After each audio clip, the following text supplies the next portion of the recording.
Hello everyone, myself Yogesh Kumar Chauhan in Department of Agriculture Processing and Food Engineering from Bharati College of Agriculture Engineering Durg. Our course title is EPE 5312 Post Harvest Engineering of Cereal, Pulses and Oilseed. So आज का हमारा topic है effectiveness of screen with some doubtful problems. So हमने screening के बारे में पढ़ा है. मैंने पिछली वीडियो पे स्क्रीनिंग के बारे में बताया था. उसमें मैंने बताया था कि स्क्रीनिंग क्या होता है, उसके टाइप्स क्या क्या हैं, और उसको जो हमारा प्रोडक्ट है उसकी स्क्रीनिंग के लिए हम लोग कौन कौन सा मशीन यूज़ करते हैं. तो उसके बारे में बेसिक इंट्रो दे देता हूँ कि स्क्रीनिंग मीन्स जो भी हमारे सीव्स होते हैं या स्क्रीन्स होते हैं जिसमें होल्स बने होते हैं, सीव मेस होते हैं जो भी, तो उनके थ्रू हम लोग को प्रोडक्ट को, चाहे वो प्रोडक्ट को ग्रेडिंग के बेस पे सेपरेट करना हो या उनसे चाफ डस्ट जो भी इम्प्योरिटीज़ हों उनको रिमूव करना हो, तो हम लोग उसके लिए स्क्रीनिंग यूज़ करते हैं. ये मोस्टली ये हमारे जो स्क्रीन होते हैं वो फ्लैट स्क्रीन हम लोग यूज़ करते हैं.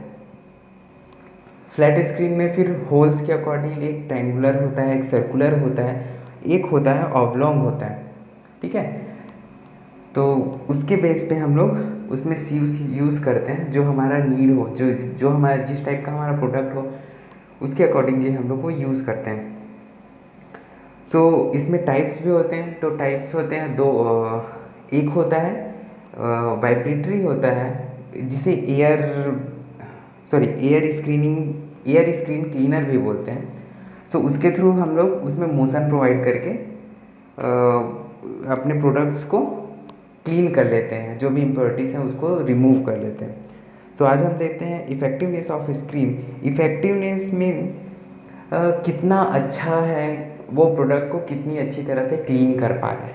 ठीक है, तो effectiveness of the screen effectiveness may be defined as the ability of the screen is closely separating the feed into overflow and underflow according to its size. मतलब साइज़ के accordingly वो कितना परसेंट, साइज़ के accordingly कितना वो अपने को separate करके प्रोडक्ट दे रहा है. जैसे ये है overflow and underflow. Overflow underflow means over size under size. ठीक है, सो if the screen functional properly, all materials O would be the overflow and while the all material U would be the underflow. The material balanced in the screening option can be derived as follow. इसके लिए mostly formulas हैं. हम चाहे तो directly formulas पे भी focus कर सकते हैं, लेकिन इसके लिए कुछ कंटेंट्स होने चाहिए. मैं आपको सजेस्ट करूँगा कि आप पहले स्क्रीनिंग बताएं, देन आपके मार्क्स जो आते हैं एग्ज़ाम में उसके अकॉर्डिंगली आप इसको लिख सकते हैं. जैसे इसका फार्मूलाज हैं एफ, जिसमें डायरेक्ट फार्मूला नहीं, पहले हम लोग वर्डिंग जान लेते हैं कि कौन सा वर्ड क्या है, कौन सा लेटर क्या इंडिकेट कर रहा है या क्या शो कर रहा है. एफ होता है mass flow rate of the feed KG per hour में. ठीक है, ओ होता है mass flow rate of over size, U होता है mass flow rate of under size. ठीक है, एम एफ जो होता है mass fraction of material in the feed and M O होता है mass fraction of material in overflow. M U होता है mass fraction of material in underflow. Total quantity of feed in the sum of overflow and underflow F is equal to होता है O plus U. इसमें हम लोग इसके accordingly mass fraction को add कर देते हैं. एफ इंटू एम फीड के लिए है तो एम एफ. ठीक है, ओवरफ्लो के लिए है तो एम ज़ीरो और अंडरफ्लो के लिए है तो M U. F M F is equal to O M O plus U M U. ठीक है, अब ये वैल्यू जो है उसको हम लोग किसी एक वैल्यू पे पुट कर देते हैं. जैसे कि यहाँ से हमने ओ और यू की वैल्यू निकाली हुई है. ठीक है, वहाँ से हम लोग इसको इन दोनों का रिलेशन बना के हमारा जो फाइनल बनता है वो ये है O divided by F is equal to M F minus M U divided by M O minus M U. और एक होता है U divided by F is equal to M O minus M F divided by M zero minus M U. ये जो दो formulas हैं, एक जो है वो अंडर फ्लो के लिए है और एक जो है वो ओवरफ्लो के लिए है. जैसे ये वाला जो है वो ओवरफ्लो के लिए है, और ये नीचे वाला जो है, और ये जो नीचे वाला है ये हमारा अंडरफ्लो के लिए है। ठीक है, इसके थ्रू हम लोग अंडरफ्लो कैलकुलेट कर सकते हैं अगर ये वैल्यूज हमें गिवन हो तो। सो आगे देखते हैं, ये इनका कैलकुलेशंस है। ठीक है, इन्होंने कुछ कुछ कैलकुलेशन किए हैं, जैसे ratio of actual amount of the size over size material in the overflow to the material of the over size material. ठीक है, सो ये फॉर्मूलाज हैं उसके।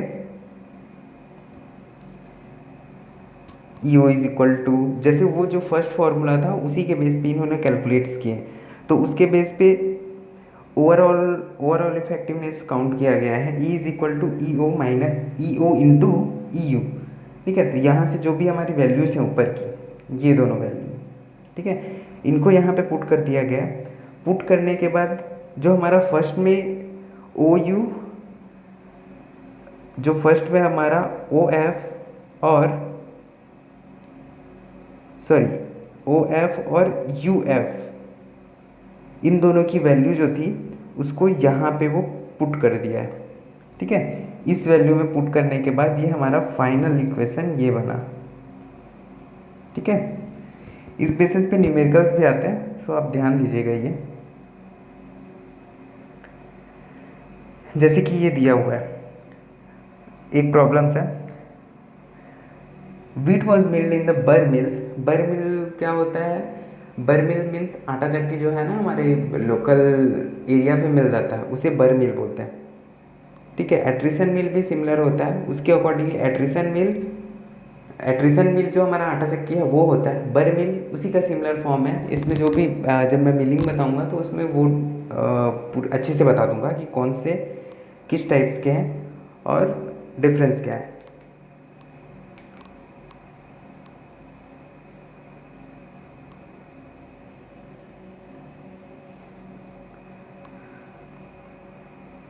So, the screen analysis is given in the following table and calculate the screen effectiveness of IS50 mesh। ठीक है, जो screen का जो हमारे सीव्स होते हैं उसका एक साइज़ होता है। जैसे इसने इंडियन स्टैंडर्ड्स ने एक साइज़ दिया है 50 मैश एंड IS ने 30 मैश, तो हमें ये कैलकुलेट करना है इन मेश के अकॉर्डिंगली। मीन्स हमें ये 50 और ये ऊपर का, ठीक है, 30, ये सब हमें कैलकुलेट करने हैं। उसके अकॉर्डिंगली जो भी इसमें वैल्यूज़ हैं 50 पे लाइन पे और 30 पे लाइन पे, सो वो वैल्यू हम लोग लेके यूज़ करेंगे ऐसे। ठीक है, उन वैल्यूज़ को हम लोग यूज़ करेंगे अपने न्यूमेरिकल सॉल्व करने के लिए। तो चलिए देखते हैं। जैसे यहाँ पे हमने सॉल्व स्टार्ट किया है, तो यहाँ पे सबसे पहले हम लोग ये टेबल था, इसमें हम लोगों ने कुमुलेटिव मास फ्रैक्शन निकाला। सो मास फ्रैक्शन निकालने के लिए हम लोग फ्रैक्शन निकालने के लिए जो भी परसेंटेज होता है उसको हम लोग 100 से डिवाइड कर देते हैं। तो सिमिलरली यहाँ पे जो हमारी वैल्यूज़ हैं उसको जब हम लोग फीड में लेते हैं, सो देख सकते हो दोनों का डिफरेंस, ये वैल्यू मीन्स ये वैल्यू ऊपर वाली और ये दोनों अलग होंगे। सो जो भी वैल्यूज़ हैं, जैसे कि इसमें जो भी फीड था हमारा, सो वो इसमें फ्रैक्शंस में नहीं दिए हुए हैं। ठीक है, 2, 14, 16, तो इसमें जो भी वैल्यूज़ थे हमारे उसको हमने 100 से डिवाइड कर दिया। ठीक है, फिर उसके बाद जो हमारा यहाँ पे 50 का और ये 30 का, तो ये दोनों आ गए। तो ये दोनों आने के बाद इसमें जैसे कि मोस्टली मास फ्रैक्शन निकालने के लिए हम लोग एक और मेथड यूज़ करते हैं। फ्रैक्शन जो भी हमारा वैल्यू है, ठीक है, into 100 divided by total value. ठीक है, तो मीन्स जैसे कि ये 2 है हमारा फीड, ठीक है, 2 इंटू 100 डिवाइडेड बाय हमारा टोटल वेट। ठीक है, तो वो हमारा मास फ्रैक्शन, वो हमारा मिलिंग के टाइम काम आएगा वो वाला प्रोसेस। सो इसी में देखते हैं यहाँ पे, जैसे कि हमने 30 और 50 वाला यूज़ कर लिया, तो यहाँ पे लिखा है आई एस 50 मैथ्स के अकॉर्डिंगली उसमें फीड क्या था, ओवरफ्लो क्या था और अंडरफ्लो क्या था। सो यहाँ पे हमने एम एफ सॉरी सो यहाँ पे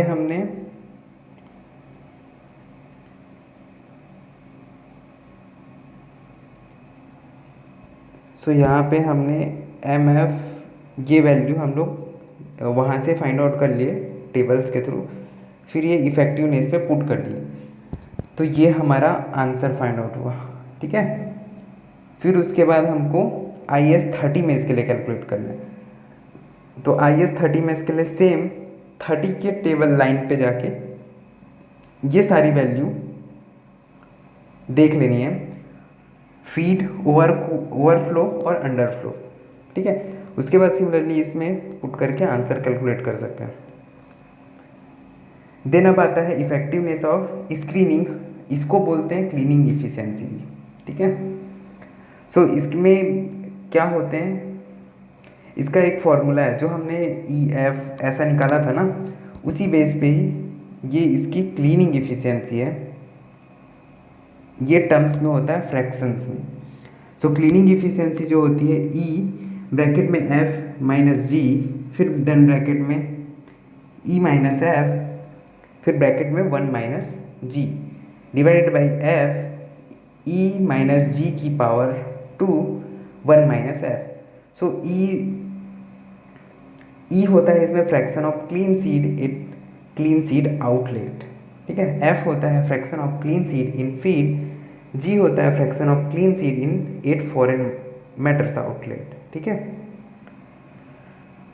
सो इसी बेस पे इसमें न्यूमेरिकल्स है, जैसे इसमें during the evolution of the air screen grain cleaner with 2 screen the following were observe. First, the impurity present in the feed were 6.5%.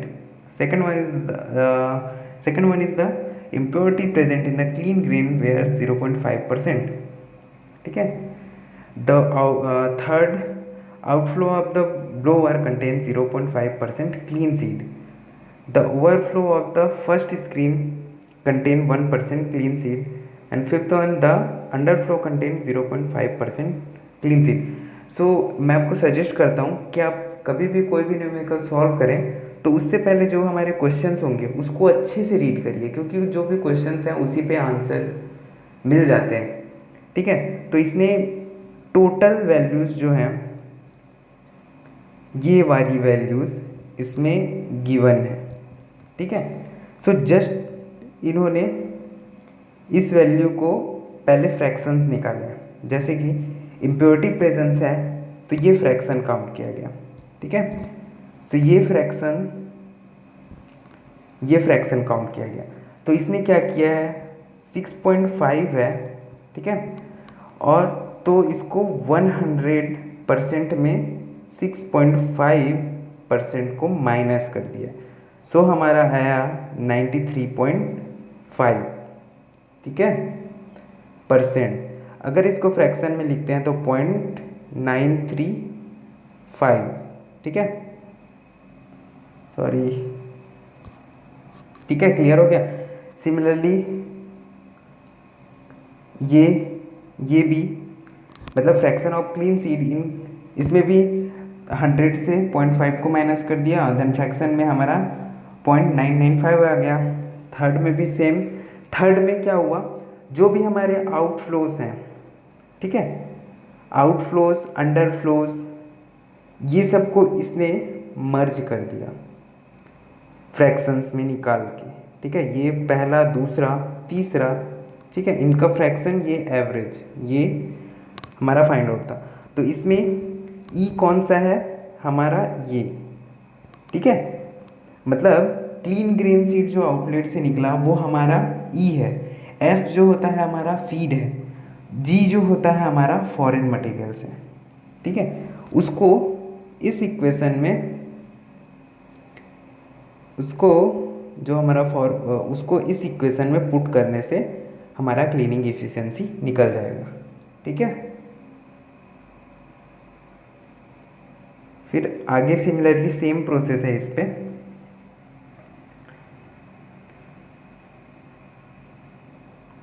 इसमें जैसे कि दिया हुआ है, during evolution of an air screen grain cleaner with two screen 250 grams sample were collected from analysis of clean sheet fraction from different outlets. The data are presented in the following tables calculate the cleaning efficiency of the cleaner। ठीक है।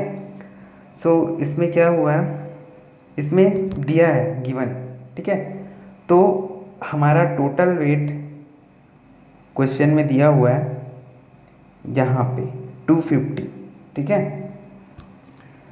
तो इसने क्या किया, जो हमारा feed था, ठीक है, क्लीन ग्रेन्स जो आउटलेट जो थे उसको इसने डिवाइड किया 250 से।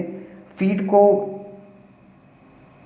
मीन्स ये जब इसमें फ्रैक्शंस निकाला ग्रीन जो हमारा क्लीन ग्रेन आउटलेट के लिए, तो इसने इस वैल्यू को डिवाइड किया हमारे टोटल वेट से। ठीक है। सिमिलरली इसमें फ्रैक्शन ऑफ फीड निकाला तो इस वैल्यू को डिवाइड किया इससे 250 से। ठीक है। फिर उसके बाद जो हमारे फॉरेन मटेरियल्स हैं ये तीनों, ठीक है, इसमें ऊपर की वैल्यू ही काउंट की गई। ठीक, उसका फ्रैक्शन निकाला गया 250 से। देन हमें ई मिल गया, एफ मिल गया और जी मिल गया।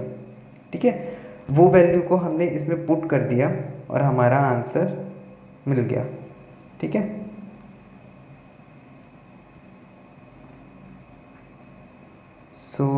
आज के लिए इतना ही। नेक्स्ट क्लास में मिलते हैं हम नए टॉपिक के साथ। Thank you.